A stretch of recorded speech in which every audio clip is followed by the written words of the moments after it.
Saludos y bienvenidos a su programa Entre tú y yo. Me alegra poder estar con ustedes compartiendo temas interesantes donde vamos a tener entrevistas, vamos a contar con las historias de diferentes personas y vamos a considerar tu opinión, tu mensaje que nos escribe para poder nosotros brindarles a ustedes información interesante, temas interesantes, noticias actualizadas y adicional contamos con la información actualizada en el segmento de sexualidad con la doctora Delfino. Así que espero que usted se quede pegadito ahí en su programa y esté disfrutando de su programa Entre tú y yo.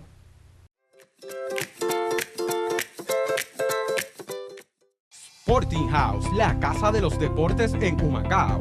Tenemos variedad de equipos para el deporte que practicas. Se hacen placas y trofeos.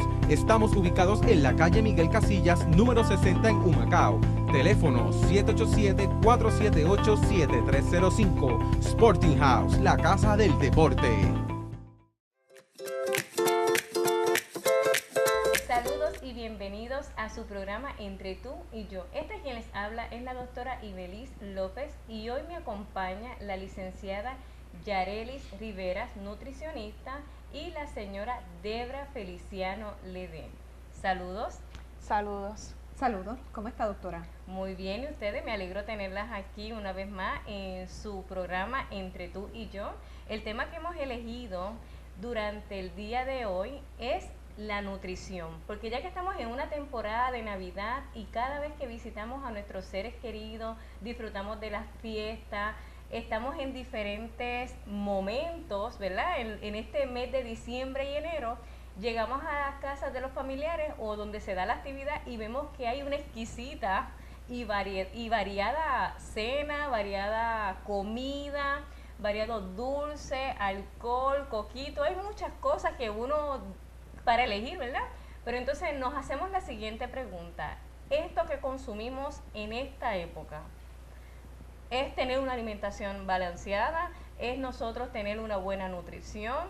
Porque en esta época muchas personas ganan también unas cuantas libras porque comen de todo, entonces no hay control y cómo decirle que no, ¿verdad? Ese rico lechón, ese cuerito tostado y ese arroz con gandules, ese tembleque, ¿cómo usted le dice que no?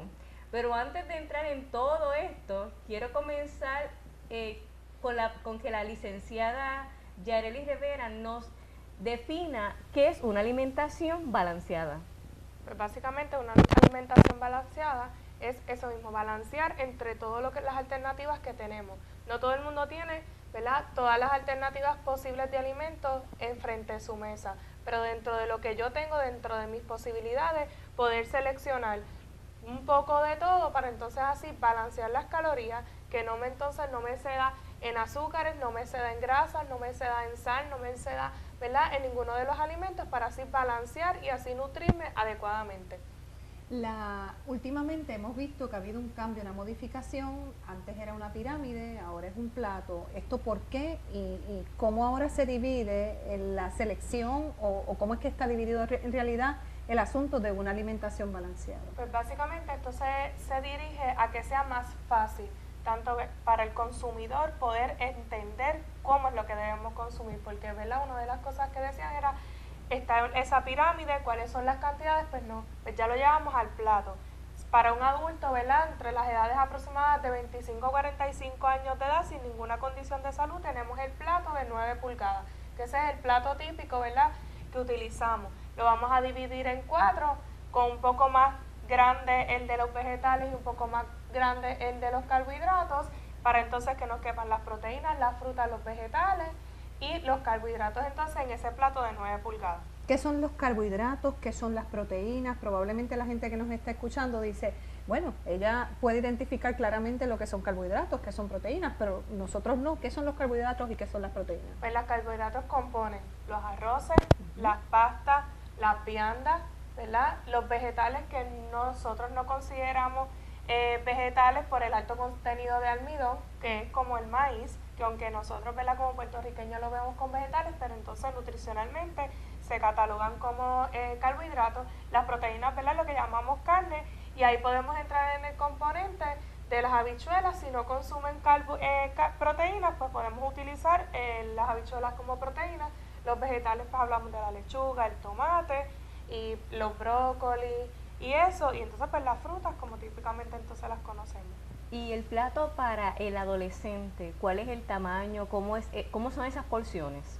Básicamente para el adolescente es bastante parecido al del adulto. Ya cuando entonces cambia, cuando ya es un niño menor de 10 años a 12 años, que entonces sí reducimos el plato aproximadamente a 7 pulgadas. Y cuando encontramos este adolescente que en esa etapa de desarrollo come más de lo debido y come y los papás dicen, es que este muchacho no deja de comer, ¿cómo nosotros podemos ayudarlo? Pues básicamente ahí lo que hay que identificar es también el crecimiento y cómo es la actividad física. Normalmente nuestros adolescentes son quienes mayor actividad física hacen. ¿Por qué? Porque les gusta mucho el baloncesto, les gusta mucho la pelota, hacen mucho deporte. Y esas son las edades que debemos aprovechar para balancear. Muchas veces vemos en este alto contenido de calorías, pero que este adolescente no aumenta de peso. ¿Por qué? Porque entonces su actividad física es bastante activa. Ahí lo que debemos hacer es que haya balance entre actividad física con el consumo. No podemos reducir mucho el consumo porque podemos afectar el crecimiento. Lo que hay que verificar es que esté balanceado. Si vemos que entonces hay mucho aumento de peso, pues ahí sí hay que trabajarlo con aumentando actividad física y haciendo entonces un balance en la nutrición. Y en esta temporada de Navidad, ¿qué recomendación usted le puede dar a los televidentes sobre qué se debe y qué no se debe de consumir? Pues básicamente no podemos hablar directamente de lo que no se debe consumir porque es básicamente unos alimentos típicamente que conocemos culturalmente y sacarlos de nuestra cultura sería difícil. Pero sí podemos hablar de que seamos balanceados como, ¿verdad?, que es lo que nosotros tratamos, y de reducir cantidades. Si nosotros tenemos en nuestro plato o en nuestra mesa, antes de nosotros servirnos, tenemos arroz con gandules, arroz blanco, habichuelas, tenemos el pernil, tenemos entonces la ensalada de coditos, la ensalada de papas, pues hacer una selección. Si en esta fiesta me como esto, pues en la otra fiesta, ¿verdad?, que voy mañana, pues me como otros alimentos, y hacer una selección, no tratar de consumir todos los alimentos y que esos alimentos yo los seleccione en menor cantidad, para así bajar las cantidades y proporcionar, ¿verdad?, no proporcionar tantas calorías. Aproximadamente una taza de arroz con gandules tiene 390 calorías. Wow. Aproximadamente. La ensalada de papa y de coditos tiene un poco más por la mayonesa. Pues entonces vamos a reducir la cantidad a medias tazas y entonces así podemos reducir las calorías. En términos del alcohol, porque con esa cena o con ese almuerzo donde está el arroz con gandules, la ensalada de coditos o la ensalada de papas y demás, pues también hay veces que se incluye el coquito o se incluye la sangría o se incluye alguna otra bebida alcohólica. ¿Cómo jugamos con esto para entonces no ganar tanto peso o consumir lo que debe ser adecuado para no estar ebrio y después tener alguna especie de problema en la calle? Pues básicamente la recomendación es, si no es necesario, pues no consumirlo.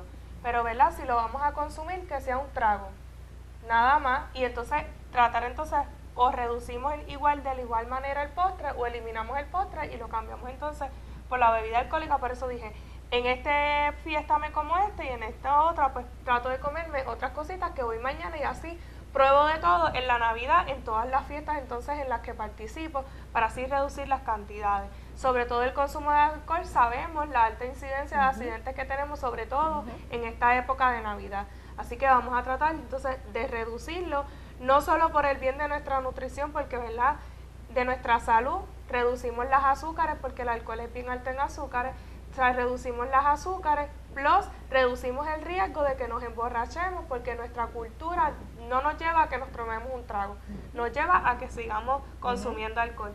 evitamos entonces, si no consumimos, evitamos así los accidentes que podemos tener. Quería aprovechar para hacerle una pregunta. Hay personas que en muchos momentos han reflejado la problemática del insomnio y muchas de estas personas señalan que consumen alimentos antes de dormir. ¿Se ha encontrado una correlación entre el consumo de alimentos antes de dormir referente al insomnio? Directamente no está tan relacionado. Lo que puede ocurrir también es que si no están digiriendo bien ese alimento, a lo mejor consumen alimentos muy pesados. Siempre recomendamos alimentos antes de dormir un poco más livianos, como un cereal con leche, quizás medio sándwich. Recomendamos en muchas ocasiones, ¿verdad?, mantecados si son bajos en azúcares, preferiblemente porque se digieren mejor, son más suaves, caen mejor y así entonces te pueden, ¿verdad?, previenes a que te ayuden a dormir. Licenciada, ¿cuánto tiempo antes de dormir debo consumir los alimentos para que no me provoquen quizás este problema que acabamos de En realidad mencionar? cada persona es individual. Muy bien. En cada persona se trabaja individual. Si ya tiene entonces esa acidez, aunque siempre recomendamos 2 horas. Cada 2 horas consumir y a las 2 horas, ¿verdad?, acostarte. Es igual el error de que me dicen, no puedo, ¿verdad?, consumir alimentos de noche, pues va a pasar de la misma manera. Va a depender tu estilo de vida, porque si una persona duerme de día y de noche está activo, tiene que dormir, tiene que consumir. Quería de noche. preguntarle, escuchamos mucho la expresión de que no le den refrescos, por ejemplo, a los niños porque los ponen hiperactivos. Le pregunto, en los adultos, ¿el consumo de ciertos alimentos provoca cambios en el comportamiento? En realidad sí cambian el ánimo. Supone el consumo de azúcares nos pone un poco hyper o activos. Así que todo lo que es alto en azúcar nos va a hacer sentir de esa manera, como que nos pone un poco más eléctricos. Ocurre, ¿verdad?, como cuando nosotras en nuestro periodo menstrual, que tenemos esa necesidad de consumir esas azúcares, sobre todo el chocolate. ¿Por qué? Porque nos sentimos deprimidas, nos sentimos tristes, y para entonces combatir eso, lo que hacemos es que entonces consumimos esas azúcares. Esas azúcares nos activan el ánimo y el chocolate nos hacen sentir placer.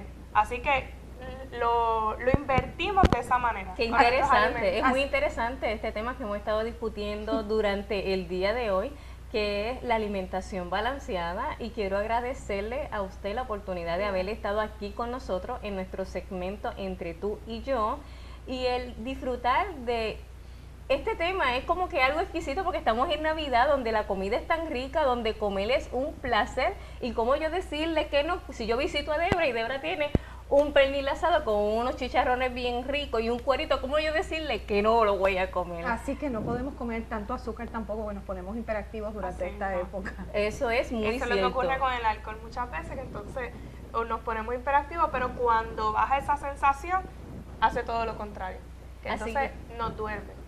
Es muy interesante, espero que ustedes hayan podido en sus casitas haber tomado nota y disfrutar de esta entrevista tan interesante que hemos tenido con la licenciada Yarelis Rivera.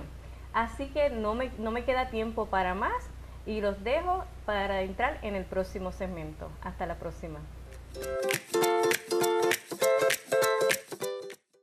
Sporting House, la casa de los deportes en Humacao. Tenemos variedad de equipos para el deporte que practicas. Se hacen placas y trofeos. Estamos ubicados en la calle Miguel Casillas, número 60 en Humacao.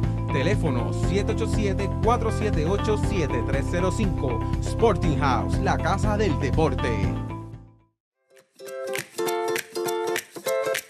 Saludos y bienvenidos a su programa Entre tú y yo. Esta quien les habla es la doctora Ibeliz López, y hoy vamos a hablar de un tema interesante que hemos escogido para usted, el tema del insomnio. Este tema ha sido escogido debido a la cantidad de correos electrónicos que hemos estado recibiendo de usted que nos está viendo y que se ha interesado en su programa. Hoy nos acompaña Janet Rivera, psicóloga. Gracias. Gracias por estar aquí.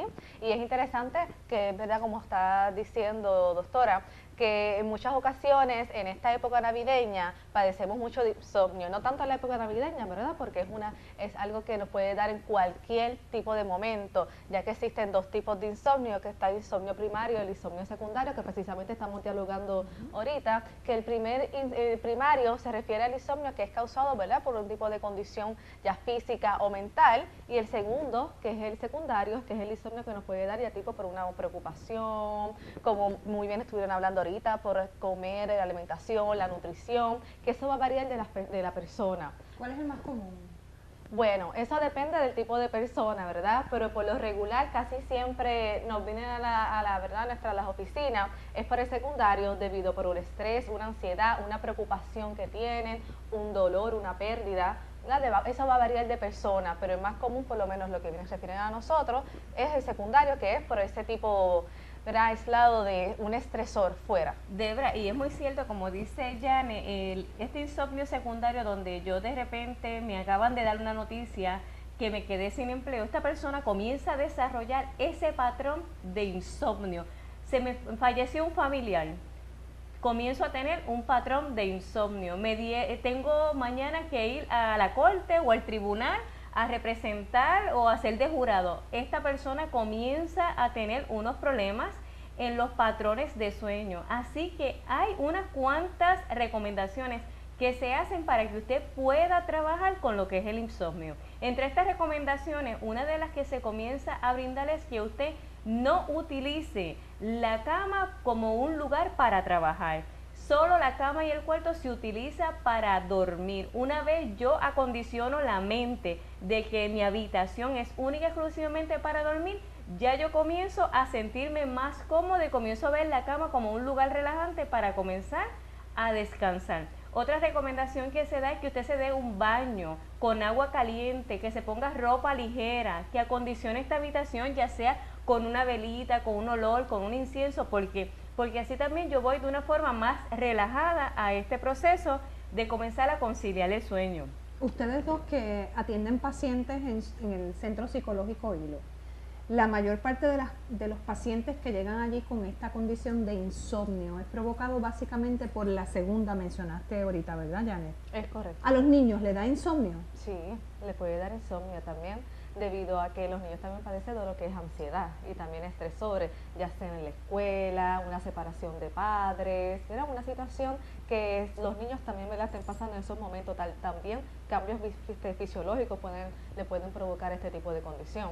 Las mujeres en el cambio de vida, el cambio a la menopausia, provoca insomnio. He escuchado a muchas mujeres que manifiestan que no pueden dormir por el cambio de vida. Y eso es muy cierto por el cambio hormonal que se da en el cuerpo de la mujer ya en la época, en el desarrollo de la menopausia. Hay unos cambios marcados, y esta persona en ocasiones dice, yo estoy durmiendo y siento que se me va a bajar las gotas de sudor, siento que el pecho se me agita, el corazón se me va a salir y necesito pararme. Hay personas que entienden que, fíjate, Debra, yo me tengo que levantar de la cama y comienzo a limpiar, comienzo a hacer actividades fuertes, yo me voy a agotar y me va a dar deseo de poder dormir. Más sin embargo, los estudios dicen que antes de dormir yo no debo 2 horas antes de realizar una actividad física donde yo tenga el cuerpo en ejercicio. ¿Por qué? Porque cuando yo me acueste, totalmente el cuerpo está con energía y no está listo para dormir. Al revés, se considera que 2 horas antes no se realice actividad física fuerte y que tampoco se consuman alimentos pesados, ni que se consuma café, té, chocolate, alcohol o que se fume. Porque el yo consumir esas cosas también conlleva a que se dilate un poco más el proceso de dormir. Otro de los factores otra de las recomendaciones que indica el estudio es que yo debo de dejar los problemas a un lado y ir a la cama pensando en tal vez orar, tal vez hacer un proceso de meditación, tal vez concentrarme en que necesito descansar para mañana tener un día placentero. Pero si yo me acuesto y comienzo a pensar en lo difícil que fue el día, en cómo va a ser mañana, en que todo es lo mismo, en que Dios mío, este problema no se acaba, realmente a esta persona se le va a imposibilitar conciliar el sueño. Hay muchas cosas que debemos nosotros de trabajar. También se recomienda que usted no lea una historia de terror y horror, de miedo antes de dormir, y que mucho menos vea noticias tristes y trágicas, porque entonces yo voy a la cama con la cabeza llena de esa película, esa historia o esa lectura que fue tan impactante, y la mente va trabajando. Realmente en vez de yo ir tranquila y serena, no voy ni tranquila ni serena. No obstante, es importante recalcar, ¿verdad?, al público televidente, que los medicamentos no es la única alternativa para poder conciliar lo que es el sueño o combatir el insomnio, ¿verdad? Como bien dijo la doctora, hay muchas alternativas las cuales podemos crear para poder evitar esta condición, ya sea por una enfermedad o por los estresores. También es importante recalcar que no todos los medicamentos es para todo el mundo.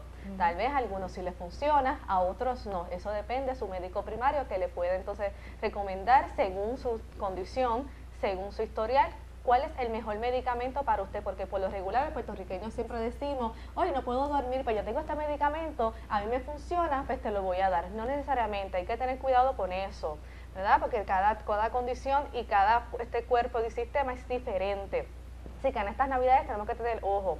Otras alternativas para poder combatir el insomnio, vamos a hacer un tipo de rutina, porque casi siempre tenemos el estresores, no tenemos trabajo, tenemos, ¿verdad?, los niños no los dejan, pero casi siempre tener una rutina, ya sea de tomarse un baño, leer una lectura antes que sea liviana, que sea de algo cómico o algo romántico, no de horror, como mencionó la doctora anteriormente, porque eso nos va a llenar de estresor y de estrés. También es importante que al principio no vamos a dormir. Estos remedios de primera instancia no nos va a hacer dormir, pero según vaya pasando el tiempo y vayamos acostumbrando el cuerpo, entonces vamos a poder tener esa rutina y conciliar mejor el sueño. Y adicional a eso, debemos de estar pendientes a que existen testes naturales que podemos utilizar para tratar de dormir. Hay muchas cosas que podemos hacer.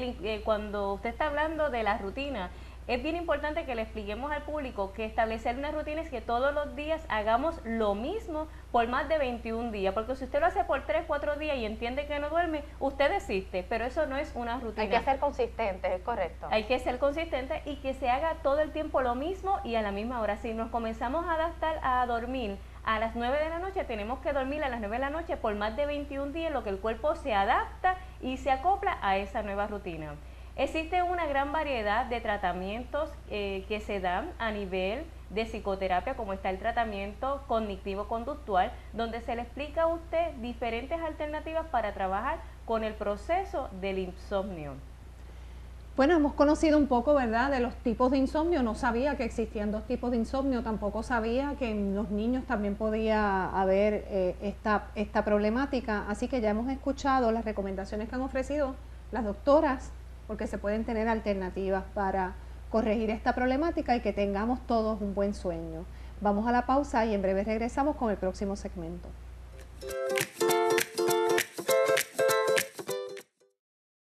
El nuevo periódico de Caguas llega gratis, directo a tu hogar, con la información que tú quieres leer. Con 80,000 ejemplares, cubriendo más de 10 pueblos. Noticias, deportes, salud, tendencias y mucho más. El nuevo periódico de Caguas. Te damos la información que los otros no te dan. Espéralo en tu hogar o visítanos en elperiodicopr.com.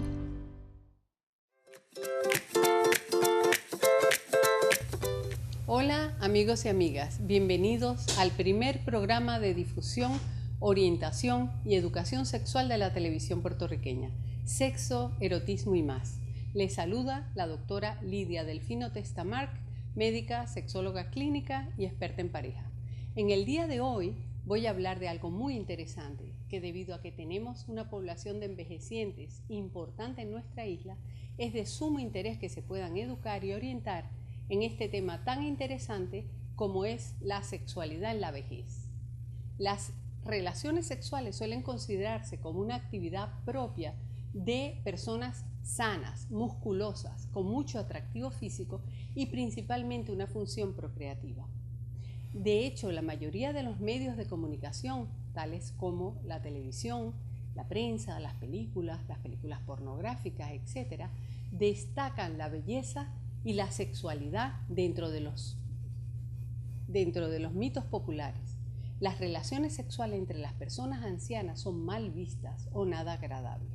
A pesar de estos mitos, la vejez o la edad avanzada conlleva la necesidad psicológica y fisiológica de tener intimidad sexual, de tener excitación y goce, que por otra parte no existe ningún factor biológico que invalide de repente la función sexual. Vemos muchos casos de los hijos de familiares de estos ancianos, cómo ven con malos ojos que sus padres tengan relaciones sexuales íntimas y cómo estos ancianos se esconden para tener relaciones con sus parejas y para evitar hablar del tema con sus hijos y familiares. La sociedad definitivamente ha fracasado hasta el presente en reconocer las necesidades sexuales de las personas mayores. Nuestra cultura está orientada hacia la juventud, colocando un valor desmedido en el atractivo físico de las mujeres y en consecuencia la mayoría de los hombres se deciden por mujeres mucho más jóvenes y atractivas, y esta preferencia está reforzada por la cultura y hace de las mujeres una víctima innecesaria de la carga emocional de rechazo de estos hombres en la medida que envejecen. Las mujeres demuestran pocos cambios en su respuesta sexual a medida que envejecen. El deseo sexual no disminuye sino hasta después de los 60 años, después de lo cual la declinación es bien lenta si continúa aún activa en el aspecto sexual. Ocurren ciertos cambios fisiológicos conjuntamente con la menopausia y algunos de ellos puede volver desagradable el coito. Por ejemplo, entre ellos, el adelgazamiento de las paredes vaginales, la disminución de la lubricación durante la excitación sexual puede hacer que las relaciones sexuales sean bien dolorosas y o molestas. En algunas mujeres ancianas se presenta un dolor intenso causado por las contracciones uterinas durante el orgasmo sexual. Dentro de las recomendaciones para favorecer el sexo entre personas mayores está el comprender que la disminución de la erección en el hombre, si no es debida a trastornos físicos, enfermedades, etc., puede requerir la incorporación de nuevas técnicas para excitar a la pareja. Muchas veces la respuesta sexual se normaliza con una mayor manipulación manual o con la práctica del sexo oral de los genitales y otras zonas erógenas. La pareja debe saber adaptarse al periodo de reposo que requiere el hombre a medida que envejece. No dar por hecho que todo contacto sexual implica acabar en penetración y orgasmo, sino que es importante la capacidad emotiva, las palabras, las caricias, el disfrutar de la intimidad y el contacto corporal. Es importante mantener un diálogo que favorezca el erotismo, el morbo, así como estimularse por fantasía, ya sean individuales o compartidas. Ensayar diferentes posturas que favorezcan los contactos sexuales y eviten el dolor y las molestias en las relaciones sexuales. Utilizar el humor para favorecer diálogos y desdramatizar la situación, reforzando la visión positiva del envejecimiento. También asistir a charlas o informarse sobre los cambios en el funcionamiento sexual que implica el envejecimiento.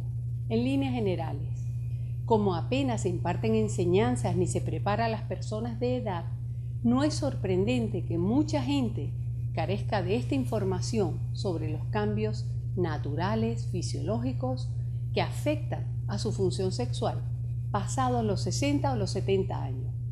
A veces interpretan equivocadamente esta normal desaceleración de los procesos naturales y creen que su caducidad o su final sexual es cuestión de días.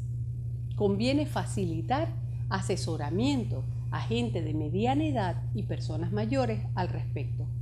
No hay motivo para renunciar a una sexualidad sana y placentera si se goza de buena salud y se tiene una pareja interesada en la sexualidad. Espero que esta información haya sido de su interés.